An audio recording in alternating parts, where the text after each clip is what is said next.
Hey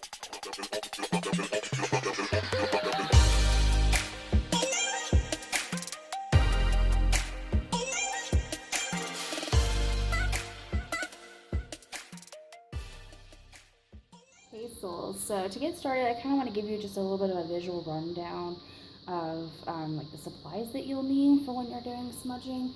One of the first and most important things that you must have while saging is definitely have your sage. So this is what sage looks like. It's kind of a smaller bundle. This is the bundle that came with the kit that I got from Amazon.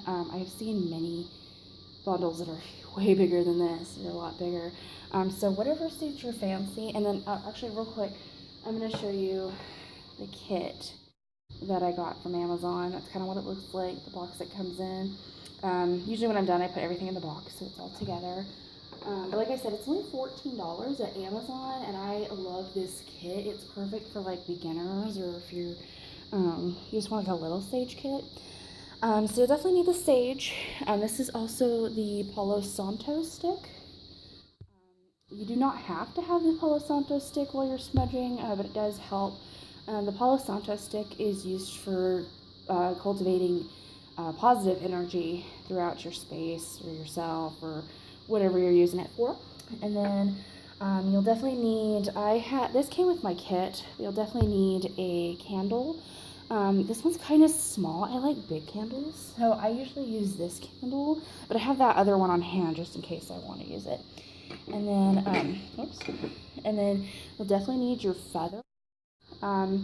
This came with my kit, but like seriously, you can grab one at like Hobby Lobby.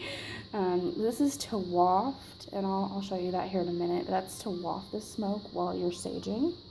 And then this also came with my kit, which is some crystals. I'm not big on crystals. I mean, a lot of people use crystals for like healing properties, which, I mean, if that's your thing, that's cool. You absolutely do not have to have crystals. I kind of just use them as decoration, and they look pretty on my table. So, but yeah, that's the basis of the supplies that you need for when you're staging. So, yeah, that's what you will need to start.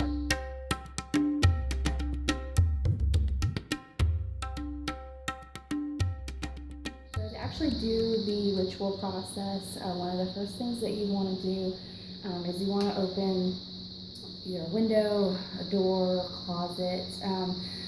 Personally, I like to open a window in my closet.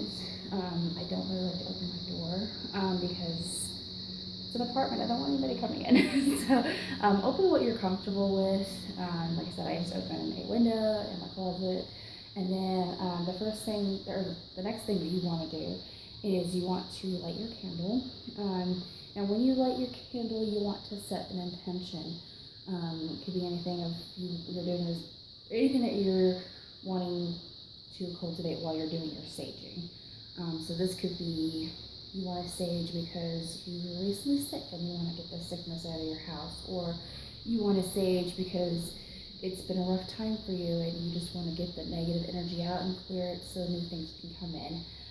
For example, when I saged last night, I wanted to get any kind of oldness out or anything negative or bad that was in my apartment previously, and really kind of cultivate happiness, health, and peace, and all that fun stuff. So I'm gonna light the candle. There we go. And then the next thing that you want to do is you want to light your sage. So lighting the sage can kind of be difficult a little bit. What you're supposed to do is you're supposed to take the sage and light it with the candle light. But a lot of times when I do that, it burns out my candle, and I kind of hate that. So you can totally use a lighter. That's usually what I do. And then you kind of want to take it and put it on top of the flame. I noticed that really gets it going, kind of gets it on fire, so to say.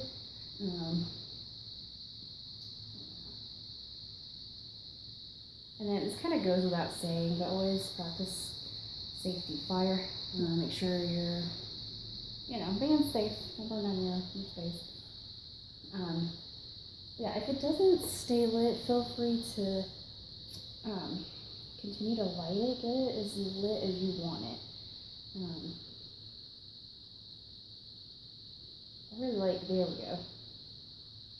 See that smoke? That's exactly what you want. So you can totally waft with the feather, or you can kind of do a circular motion. That's what I did. But starting counterclockwise, you want to go around, make sure you hit every corner into your space.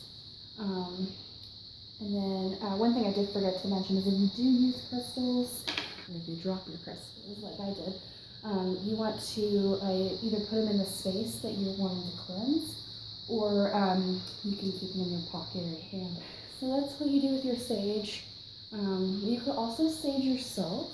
You can kind of do like a wrap it around. You can waft it if you want to cleanse yourself as well. Let's kind of take the Palo Santo stick and do the exact same thing. Make sure you hit every corner. And while you're doing the saging, also try to direct the really not wanting to get lit. There you go. Now, like I said before, the Palo Santo stick is more for cultivating positive energy. There we go. So you want to make sure to, when you're saging and when you're getting, well, actually, when you do the saging, you want to kind of direct it out towards your window or door or whatever you have open, because that gets the negative energy out. And then when you do the Palo Santo stick, that's still, you want to keep that in because you want the positive energy in. But you can also do saging while you're before and after yoga, if that's more your thing. Or a lot of people will kind of have it burning. Just kind of let it sit and have it burn, and it will during your meditation. I have yet to do it while meditating, and then to kind of elaborate, I kind of said this in the post, but make sure you distinguish out your sage before you put it away or before you leave it unattended and all that kind of stuff. Usually when I've dealt with sage, it usually kind of smokes out itself, but don't ever use water to take out your sage or your Palo Santo stick because it'll ruin it, and you want to be able to use it over and over again. As far as how often, usually since I did a major sage last night because I moved into a new place. That's usually when people do sage. But a lot of people do it weekly. You can do it whenever, or you can do it whenever the hell you want to. How about that? I kind of mentioned in the post before that if you're a Christian and you're a little skeptical about doing it, I got you. I'm a Christian, and I used to think that smudging was super bad and you weren't allowed to do it, and it's like, no. In my personal opinion, I may be wrong about this, but I think that you can't use saging for with your religious practices. You can use it while you're praying. I like to do it when I'm kind of having like a one-on-one with God, where I kind of want to just get rid of the sin or the bad vibes or energy that Satan has been cultivating in my life and get it out and get right with God, So you can kind of use it like that too, if that's more your vibe. Yeah, that's the basis of saging, and I really hope you guys like this video and this post. If you guys really like my posts and like my vlog, please give me a subscribe button, and I will see you guys next time.